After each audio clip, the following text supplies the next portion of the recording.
Amigos, ¿cómo están? Nuevamente con ustedes, trayendo la parashá de la semana. Nos corresponde consiguiendo nuestro ciclo anual, prosiguiendo con él. La segunda parashá del Sefer Shemot, que lleva por nombre Vaerá. ¿Okay? Traducido al español, se puede traducir como vivió. Eh, Básicamente, viendo que el contexto vivió, refiriéndose a que el Eterno se mostró a nuestros patriarcas, es decir, a Abraham, Isaac y Jacob, se le reveló a ellos. Entonces, esta traducción, de acuerdo al contexto, es más apropiado eso, y se reveló. ¿Ok? Eso conoce nuestra parashá, Vaerá. Y va a estar conteniendo esta parashá los 3 capítulos prosiguientes de la Torá, es decir, el capítulo 6, arrancando del verso 2 hasta el verso 35 del capítulo 9. ¿Ok? Bien. Entonces, nuestra parashá comienza así. Entonces, Elohim habló a Moshe y le dijo: yo soy el Eterno. Yo me revelé a Abraham, a Isaac y a Jacob como Elohim omnipotente, pero con mi nombre, Hashem, el Eterno, no me di a conocer a ellos. Vamos a hacer un planificación aquí, a detenernos para tratar de explicar el contexto entre todas las cosas, para tratar de una mayor comprensión de lo que es la porción, ¿sí? Varias cosas aquí se nos plantean la forma en cómo se expresa la Torá utilizando dos verbos que prácticamente en nuestro idioma español vienen a decir lo mismo. ¿Okay? Vaidaber, ¿okay? Y habló, y lemor, es decir, decir. Entre hablar y decir en el idioma español no existe una gran diferencia. Sin embargo, en el hebreo, cuando se utiliza Vaidaber, esta expresión se utiliza de una forma que enfatiza carácter. Es decir, que cuando se utiliza esa expresión de Vaidaber, de hablar, es decir, que se hace con mucha propiedad, con el objetivo de destacar algo y dar por sentado algo. Y la palabra que dice el lemor para decir y dijo, o para decir, es una palabra que tiene una característica, una situación más suave, donde de alguna otra manera viene a manejarse dentro del contexto del idioma hebreo para enseñarnos aquí dos cosas. En primer lugar, que el verbo Vaidaber que utiliza en la apertura de esta parashá, en este verso 2, viene a enfocarnos con el carácter con que el Eterno se refiere o se dirige a Moshe. ¿Por qué? Porque de alguna otra manera Moshe, al terminar la parashá de la semana anterior, la parashá de Shemot, estuvimos viendo que él le dice: ¿cómo pudiste haber causado tal mal a nuestro pueblo, a tu pueblo?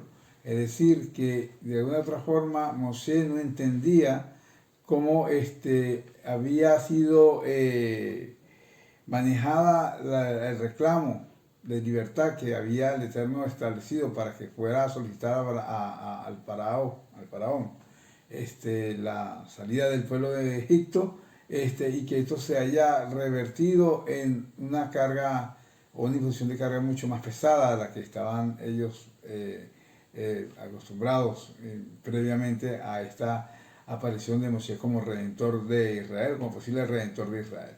¿Okay? Entonces vemos que ante esta situación el Eterno le habla con carácter, por eso esta expresión Vaidaber, para hacerle ver a Moshe que las cosas no son como él piensa. ¿Okay? Que aunque él no comprenda las cosas como ser humano, dentro de la perspectiva del Creador, él tenía el control de la situación y por lo tanto era necesario que empezara a asumir una situación en donde no buscara excusas o dudara ante las circunstancias donde se le iba a permitir cumplir con lo que estaba estableciendo el Eterno, que era liberar al pueblo de Israel de Egipto. ¿Ok? Entonces, va a haber el Eterno, o sea, y el Eterno le habló a Moshe para decir, ¿qué le dijo? O sea, ahora una vez que lo exhorta, con esa expresión de carácter, con la otra posición lo recoge, es decir, recoge esta expresión con la intención de no hacer que se sienta rechazado. Entonces, ante esas circunstancias, viene y utiliza la expresión lemor, se lo toma con cariño. Nuestros ahí nos enseñan de que una de las formas más eficaces para uno poder dar una exhortación o una reprimenda, llamar la atención a alguien, es hacerlo con la mano izquierda, es decir, con la mano más débil, reprenderlo con la mano más débil, pero una vez acercarlo y hablarle con cariño con la mano derecha, es decir, con la mano que es más fuerte. Entonces, así nos enseñan que cuando reprendamos debemos hacerlo con la mano izquierda, pero inmediatamente una vez que establecemos la razón que nos lleva a reprimir o a confrontar una situación de la misma forma y de forma inmediata hay que extendernos con palabras de aprecio y de respeto para que esa persona no se sienta rechazada. Okay, esa es una de las primeras enseñanzas que podemos absorber de acá. Dice, yo me revelé a Abraham, a Isaac y a Jacob como omnipotente, pero con mi nombre, Hashem no me dio a conocer a ellos. Entonces, cabe la pregunta acá, ¿será que nuestros patriarcas nunca conocieron o no llegaron a conocer el nombre Meforash de Akadosh Baruj Hu? No, ya que seguimos viendo en el libro de Bereshit que el nombre explícito del Creador era conocido por Abraham, por Isaac y por Jacob. Entonces, ¿a qué se refiere esta expresión que ellos no me van a conocer con mi nombre? Eso se refiere a que el Eterno, cuando se reveló a nuestros padres, o sea, a los patriarcas del pueblo de Israel, él lo hizo con el atributo de Shaddai. Recordemos que los nombres del Creador vienen a establecer un atributo, a destacar un atributo sobre el cual él se relaciona con el ser humano. ¿Okay? Entonces, para los patriarcas, él se reveló con el nombre de El Shaddai, es decir, el nombre que dice que es suficiente, aquel que es suficiente, es decir, que los patriarcas le sirvieron y le creyeron al Creador, aún sin ellos ver realizado en ellos el cumplimiento de las promesas que le había dado. Y para ellos fue suficiente solamente la promesa para ellos poder estar desarrollando su fe y trabajando al Creador. Entonces la expresión con mi nombre no me di a conocer a ellos se refiere a que no necesitó a Akadosh Baruj Hu mostrar el cumplimiento de sus promesas de forma inmediata para que ellos pudieran obedecerle y creerle. A eso se refiere. Y además establecí mi pacto con ellos para darles la tierra de Canaán, la tierra de sus peregrinajes en la cual habitaron. Y también yo he escuchado el gemido de sus hijos, de los hijos de Israel, a quienes los egipcios esclavizaron, y he recordado mi pacto. Aquí está hablando del pacto entre las partes que hizo con Abraham, ¿okay? Y en el mérito de los patriarcas y a través del clamor del pueblo de Israel que sufría esa esclavitud severa, es que el Eterno entonces decide que ya ha llegado el momento para hacer cumplir su promesa y trasladarlos a la tierra que le había prometido a nuestros padres. ¿Okay? Por lo tanto, di a los hijos de Israel, yo soy el Eterno y os sacaré a ustedes de debajo de las cargas de los egipcios y los liberaré del trabajo de ellos y los redimiré con brazo extendido y con grandes juicios. Y los tomaré como pueblo para mí y yo seré Elohim para ustedes y sabrán que yo soy el Eterno, Elohim de ustedes, quienes los saca de debajo de las cargas de Egipto y los llevará a la tierra por la cual he alzado mi mano para entregarla a Abraham, a Isaac y a Jacob, y la daré a ustedes en heredad. Yo soy el Eterno.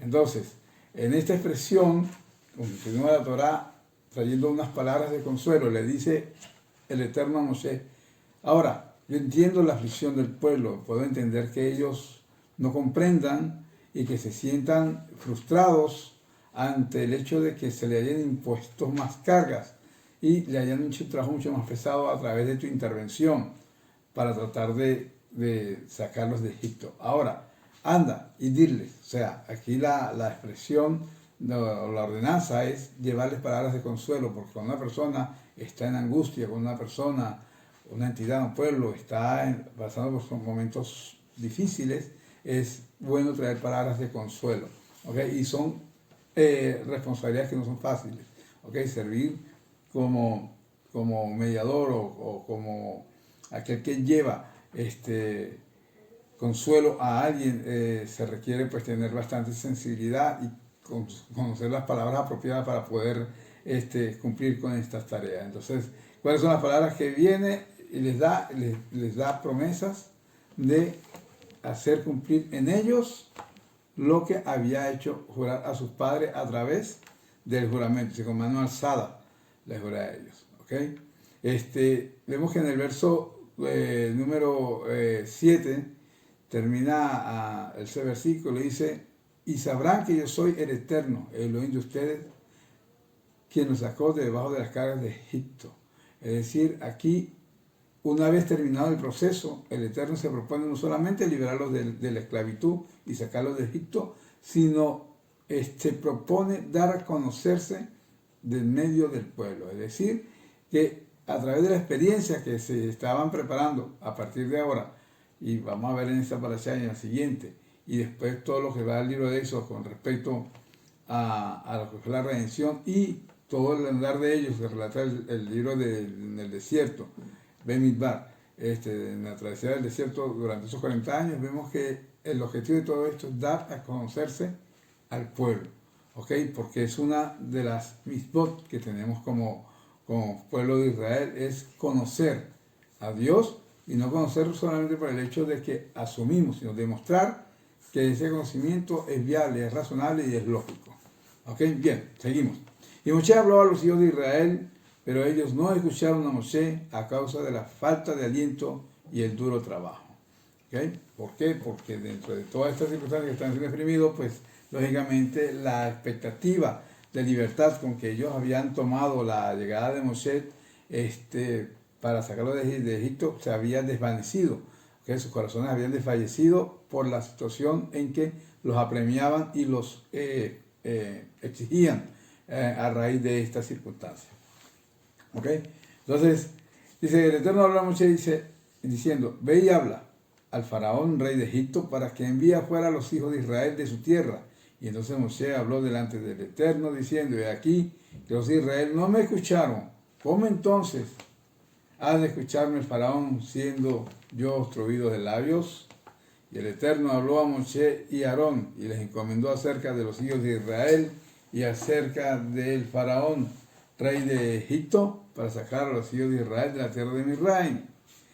Entonces, dentro de esta circunstancia, ante la negativa que tenía Moshe de conseguir que el faraón lo escuchase, el Eterno les envía, garantizándole que haría que les escuchara. ¿Ok? Verso 14 viene y dice: estos son los jefes de las casas paternas de los hijos de Israel. Y empieza a hablar por Rubén, y así van estos versículos que no nos vamos a detener en ellos, para determinar que los hijos de Israel que llegaron a Israel establecieron estas casas paternas, cada una por tribu, ¿ok? Y los jefes de estas casas paternas son los que vienen a ser nombrados acá durante esta porción, ¿ok?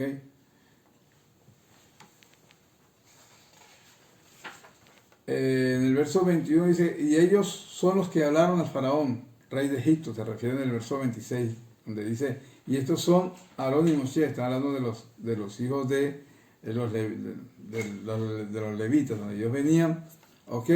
Y venían por la línea de Kea, ¿ok? Y ellos fueron los que hablaron con el faraón. Según lo que establece aquí, el objetivo de que esto se aparezca aquí es que en el momento que se está estableciendo todas las cabezas de las casas paternas del pueblo de Israel se tenga entendido que Aarón y Moshe también eran líderes dentro de este pueblo y siempre tiene que ser recordado y reconocido esto en medio del pueblo, ¿ok? Y fueron estos los que se enviaron para sacar a los de Israel de Egipto. Ellos son Moshe y Aarón, los voy a nombrar, y sucedió en el día en que el Eterno habló a Moshe en tierra de Egipto, que el Eterno habló a Moshe diciendo: yo soy el Eterno, di el faraón rey de Egipto, todo lo que yo te hablo. Y Moshe dijo delante del Eterno: he aquí que yo soy, os he oído de labios, ¿cómo entonces me escuchará el faraón? La segunda vez que en esta parashá, ya lo vimos que en la parashá anterior también coloca esto como excusa, y ya en el capítulo 7 abre entonces con la determinación del Eterno de sacudir a Moshe de esa inseguridad que tenía. Y entonces le dice, y el Eterno dijo a Moshe: mira, te he hecho como amo del faraón, y tu hermano Aarón será tu expositor. Tú hablarás todo lo que yo te he ordenado, y tu hermano Aarón hablará al faraón para que envíe fuera a los hijos de Israel de su tierra. Pero yo endureceré el corazón del faraón y incrementaré mis signos y mis prodigios en la tierra de Egipto. Entonces, el Eterno le está diciendo a Moshe: ¿hasta cuándo vas a estar en la inseguridad y verte en ti como tú eres el que tienes el potencial o eres el que puedes originar que el faraón libera al pueblo de Israel? Yo soy que te envío. Por lo tanto, tú eres Elohim, esa es la expresión que utiliza, que se traduce como amo, dice Dios para el faraón, o Señor para el faraón, o eres amo para el faraón, refiriéndose a que él te iba a empezar a ver con autoridad, ¿ok? El faraón, con respecto a Moshe. Y con respecto a Aarón, él será para ti como tu profeta, es decir, que tú hablarás una vez a Aarón, conforme puedas hablar, hablarás así al faraón, delante de Aarón y del faraón, y Aarón se hará de explicar y expandirse en todos los detalles de lo que tú le transmitas. Entonces, dentro de esa situación va a ser la forma como vamos a tratar al faraón y lograremos hacer que nos escuche. Y aunque esta situación se va a establecer, él les advierte, no va a ser fácil, pues yo endureceré el corazón del faraón y incrementaré mis signos y mis prodigios en la tierra de Egipto. De aquí se abre un punto, uno de los temas más que podríamos abarcar y comprender la importancia con respecto a cómo es esto que el Eterno podría endurecer el corazón del faraón, o cómo es eso que el Eterno puede endurecer el corazón de un hombre, y esto nos llevaría a entender y comprender que entonces el libre albedrío no es tal como se establece, es decir, el hombre cuenta o no cuenta con libre albedrío. Esto sería aquí lo que podríamos traer como debate, y donde nuestros sabios pues se han expandido, se han explayado en una serie de circunstancias para tratar de entender qué es lo que el Eterno le quiere decir aquí a Moshe con esto de que él va a endurecer el corazón del faraón.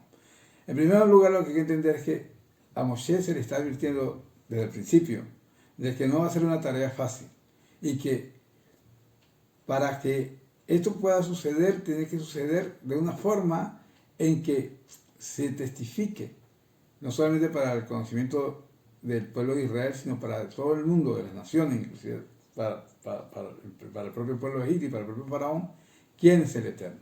Entonces, dentro de esta situación, vamos a empezar a ver de que aquí en este enunciado general que hace el Eterno al encomendar a Moshe y a Aarón nuevamente para ir ante el faraón, él está diciendo: yo endureceré el corazón del faraón. Está diciendo qué es lo que va a suceder a posteriori. Es decir, no va a ser fácil. ¿Por qué? Porque yo mismo me encargaré de que no sea fácil. ¿Cómo se entiende esto? Si vamos a entrar en detalle en las 10 plagas que afectan a Egipto durante este año, que se genera todo este proceso de redención, ¿okay? Entendemos que esas 10 plagas se generaron a lo largo de un año. Estuvo Moshe y Aarón llevando este mensaje, esta solicitud al faraón, ¿ok? Con demostraciones, con prodigios. Y estas plagas que se establecen dentro de la escritura, que golpearon el pueblo de Egipto, vinieron para dar testimonio de cómo el creador del universo dirige y supervisa, no solamente él creó, sino que él dirige y supervisa todas las cosas del mundo, y él es quien determina de alguna u otra manera su voluntad en los pueblos y en la vida de los hombres, supuestamente. ¿Okay? Entonces, vamos a ver ahora que al entrar en detalle en las plagas que vamos a ver a continuación, durante las primeras 5 plagas que se presentan en Egipto, que el Eterno trae de Egipto, el faraón por sí mismo es el que se endurece. O sea, él una vez que él vea, bien sea que los nigromantes o hechiceros o magos, como los queramos llamar, que estaban en el palacio al servicio del faraón, podían hacer o imitar una situación semejante a las demostraciones de poder que se manejaban en estas plagas a través de Aarón y de Moisés y de Aarón, vemos que él entonces cambiaba su actitud y enseguida se fortalecía, y su arrogancia hacía despreciar de alguna otra manera, se puede entender así, despreciaba la solicitud de Aarón y Moshe, y por otro lado, pues lógicamente al despreciar la palabra que esos traían, estaban despreciando directamente a Dios. ¿Ok?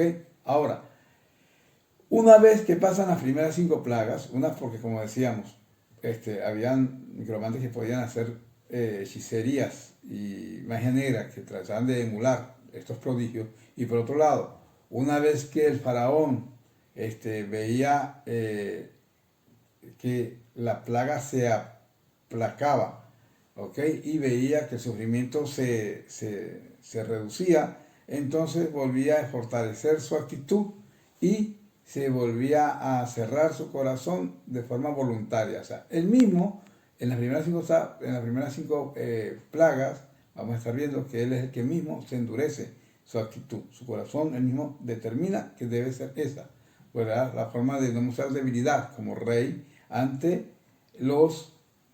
las exigencias de un pueblo que estaba subyugado a él y a un Dios que él decía desconocer. Ahora, por otro lado, ya después de la 5ª plaga, después de la 6ª plaga, cuando viene la 6ª plaga, ya ahí vamos a ver que cambia, que ahí es donde el Eterno es que le endurece, o sea, ya no le da la oportunidad al faraón, después de la 6ª plaga, de cambiar. Ahora, cuando eso lo anuncia aquí en esa parte del versículo, antes de empezar el detalle de lo que eran las 10 plagas, él se le anuncia a Moshe porque él va a entender entendía ya el corazón del faraón y sabía cuál iba a ser su respuesta y su actitud. Y ante esa situación se adelanta a él y le dice a Moshe: yo endureceré el corazón del faraón. Entonces, esta situación de libre albedrío, como veníamos explicando, lo explican nuestros sabios de esa manera. Es decir, entendiendo que los arrepentimientos que expresaba el faraón en las primeras 5 plagas no era un arrepentimiento sincero, no era un arrepentimiento totalmente correcto, sino era más bien una situación de angustia y de remordimiento por los sufrimientos que le ocasionaba su actitud. Entonces, él lo manifestaba, decía que iba a cambiar de actitud y se aplacaba la plaga. ¿Ok? Si el Eterno hubiese establecido que estas plagas posteriores a estas actitudes se hubiesen establecido habiendo él manifestado un arrepentimiento, entonces el que no conoce el corazón del faraón pudiera decir: ¿cómo es posible que el Eterno, el creador del universo, ve que un hombre, un rey, se arrepiente y aún así lo sigue castigando? Ante esa circunstancia, entonces es que el Eterno llega y dice: no le daré la oportunidad de cambiarse, de cambiar de actitud. ¿Por qué? Porque entonces se creará una matriz de opinión de que el Eterno es un Dios, que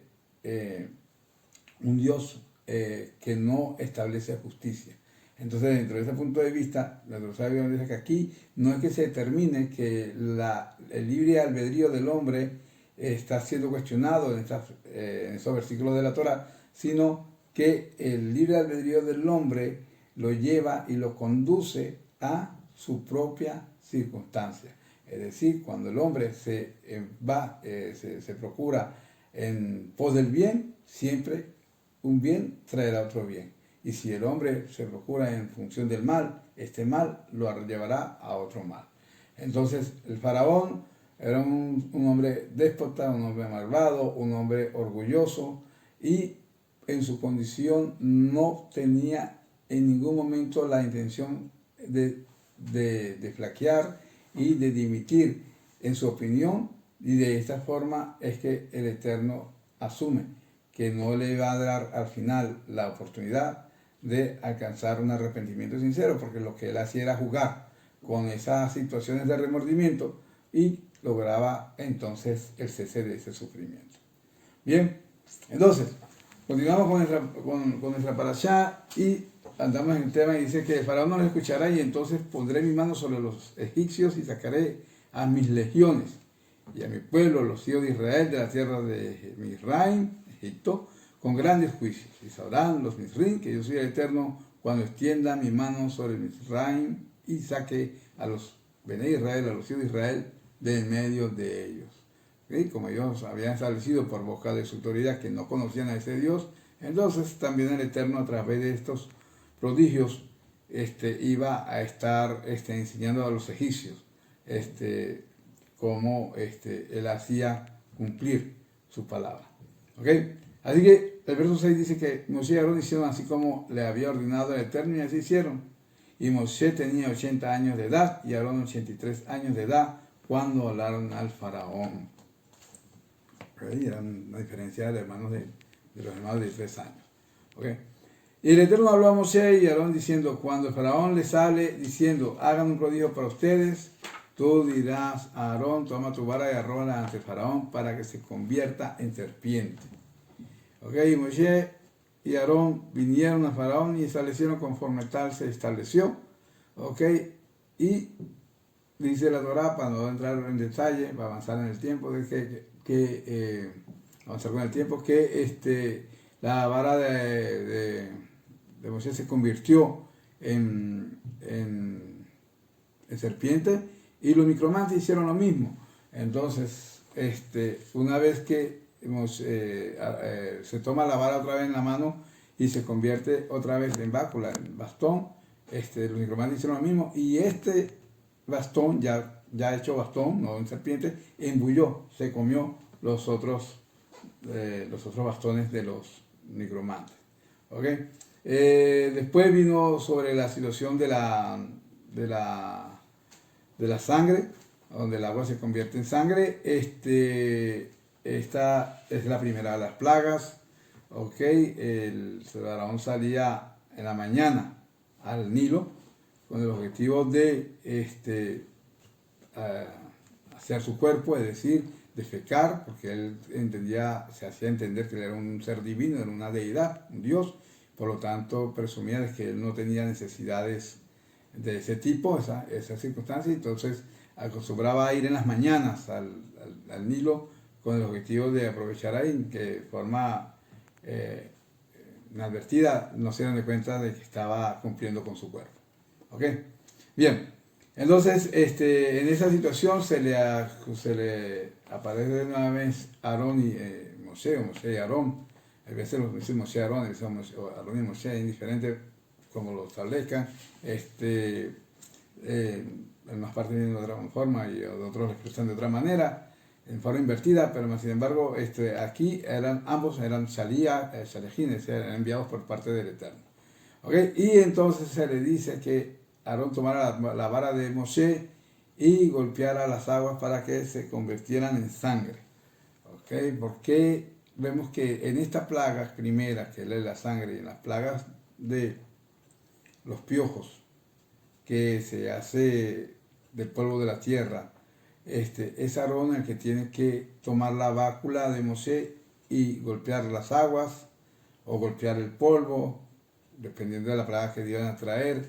Y nuestros sabios nos enseñan aquí una circunstancia que es sumamente importante y uno de los valores que debemos tener siempre a destacar y a cultivar, que es el hecho de ser agradecido. ¿Okay? El hombre siempre tiene que ser agradecido incluso con aquellos que no siente. Nuestros sabios nos enseñan que la razón por la cual Moshe no hizo directamente el uso de su vara para golpear el agua y después golpear la tierra, una para convertir el agua en sangre y el otro para traer la plaga de los piojos, es porque el elemento del agua, sobre todo las aguas del Nilo, lo habían salvado en el momento en que su madre lo puso en la teba con el objetivo de rescatarlo cuando era un bebé y fue salvado por la hija del faraón. Entonces, ante esa situación, Moshe no se le permitió, el Eterno le permitió a Moshe que golpeara el agua, un elemento que le había sido de utilidad y del cual se desprende lo importante que es mantener una actitud de agradecimiento aún con las cosas que no tienen sentimiento. ¿Ok? Y con el polvo de la tierra lo mismo, porque cuando Moshe, ya más adulto, quiso ayudar a su pueblo y salió a sus hermanos, tuvo que confrontar a un egipcio, el egipcio murió y Moshe lo enterró en la tierra y bajo estas circunstancias también se sirvió del elemento del polvo de la tierra y por eso tampoco se le permite a Moshe intervenir directamente para golpearlos con el báculo, que era la forma como de hacer la demostración para traer la plaga, como se puede ver en los versículos que van hablando sobre esto. Entonces, el por qué nuestros sabios nos traen estas circunstancias del sentirse siempre agradecido es por el hecho de que el hombre que no tiene un sentimiento de agradecimiento hacia su prójimo, ¿okay? Es mucho más difícil que pueda desarrollar ese sentimiento de agradecimiento hacia su creador. Entonces, una forma de uno poder desarrollar esta situación es ejercitarlo incluso con las cosas que no tienen sentimiento, que no tienen conciencia y no tienen la forma de entender que se está tratando con respeto o no por el hecho de haber servido de ello. Dice en el libro de Jodá Levavot, nos traen nuestros sabios que aquel hombre que niega el favor que recibe de su prójimo, ese hombre se degrada y ya no se considera hombre, sino que se considera animal. ¿Ok? Entonces, el sentimiento de estar agradecido es un sentimiento noble, es un sentimiento que es requerido y es la llave que puede permitir no solamente tener una situación de bendición de parte del Creador para con el hombre que es agradecido por lo que recibe de él, sino también es una llave que hace que la relación entre los hombres y los seres humanos, las sociedades, sea una relación mucho más sana, mucho más armónica. ¿Ok? Bien, entonces, continuando con esto, vemos que todas las aguas de Egipto se convirtieron en sangre. ¿Ok? Y el faraón, ante esta situación, dijo a sus necromantes que trataban de ver cuál era la fuente de esta situación, y entonces ellos convirtieron también agua en sangre. ¿Cuál agua? Porque según la descripción de esta plaga, no solamente el agua del Nilo se volvió sangre, sino el agua que estaba en las cisternas, el agua que estaba en los cacerolas, en las ollas, ¿sí? Toda agua en Egipto se volvió sangre. Entonces, ¿qué aguas trajeron los hechiceros, los magos, para convertirla también en sangre y demostrarle al faraón que esto solamente era un truco de magia? Así como ellos pudieron hacerlo, así lo estaba haciendo Moshe y Aarón. Entonces dicen nuestros sabios que el agua la consiguieron en Goshen, porque en Goshen, que era la tierra donde habitaban los hebreos, ahí no aconteció esta situación.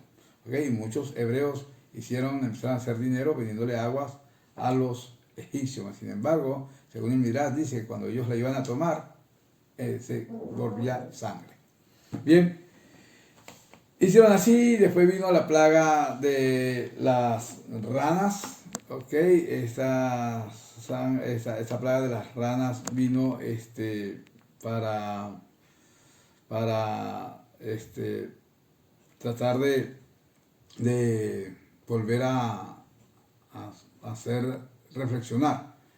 Se buscó un cambio de actitud en la situación del faraón, que sabían que no lo iban a lograr, pero por lo menos la hoja de ruta que estaba estableciendo el Eterno era esa, porque a través de cada una de estas circunstancias, como decíamos, el Eterno iba siempre a tener la posibilidad de ir manifestándose y darse a conocer, no solamente para los hijos de Israel, sino también para todos los habitantes de Egipto. ¿Ok? Y después vinieron los negromantes, hicieron lo mismo, volvieron a sacaron ranas también. Después vino el faraón, los mandó a llamar porque no aguantaba la circunstancia de la plaga y esa plaga pues desaparece de todos los lugares donde estaban, incluso hasta en las entrañas, dentro de las entrañas de los hombres llegaron a entrar las ranas. Pero tan grande el desarrollo de esta plaga que en cualquier lugar donde hubiera un espacio, las ranas se encontraban. Ok, bien, entonces Moshe oró y las ranas solamente desaparecieron de toda la región, de toda la tierra de Egipto, pero quedaron en las aguas. Ok, y dice el capítulo 8 que el Eterno le dijo a Moshe, di ahora a Aarón, aquí estamos y dile, extiende tu vara y golpea el polvo de la tierra y traerás ahora la plaga de piojos. Ok, ya con esta plaga de piojos, el faraón pidió que sus hechiceros trataran de buscar cuál era el engaño para él era un truco lo que estaban haciendo los enviados del Eterno, y entonces ellos dijeron, con esto no podemos, realmente esto no es otra cosa sino el dedo de Dios. Hay unas razones para dar de entender, los sabios nos explican, de que básicamente estos hombres se basaban en todo su poder y todas sus señales que podían hacer. Estos hombres que eran enviados, estaban al servicio del faraón, hechiceros, necromantes. Estos hombres utilizaban la magia negra para poder establecer sus hechizos. Y con el piojo, por ser un animal sumamente más pequeño que un grano de cebada, no podía haber ninguna capacidad de que hubiera una fuerza del mal dentro de un tamaño como ese, y por lo tanto entendieron de que esto no pudo ser una cuestión de magia negra, una cuestión de hechicería, porque era una circunstancia que no contaba con las bases que se podía utilizar en la Bodazara, en el trabajo de la magia negra y de la idolatría que ellos manejaban, y que por lo tanto esto sin duda alguna tenía que ser una situación de Dios. Ok, así que bueno, ahí vienen las siguientes plagas, vienen las condiciones del faraón. Vemos que siempre va a decir, en esta primera plaga, como vimos, el faraón endurece el corazón cuando veía que el pueblo de Israel, el pueblo de egipcio se conseguía reposar del sufrimiento, del agravio que estaban sufriendo en cada una de estas plagas. Entonces, una vez que ellos veían que la situación pasaba, entonces volvía a cambiar de actitud, y así pues la Torah nos viene a relatar estas primeras 7 plagas que salen relatadas en la Parashá Vaerá, ya en la Parashá Bo, que es la que vamos a ver la semana que viene, vamos a ver las 3 plagas restantes. Y yo pues les invito a que traten de ahondar, de proseguir en el estudio de esta parashá. Ya por el tiempo pues nos agota, no podemos hacer el estudio pues un poco más largo como hubiésemos querido, pero bueno, esperemos que todos tengamos la posición de poder seguirlos en casa, compartir siempre con nuestros familiares, nuestros seres queridos, y que tengan todos entonces un Shabbat Shalom.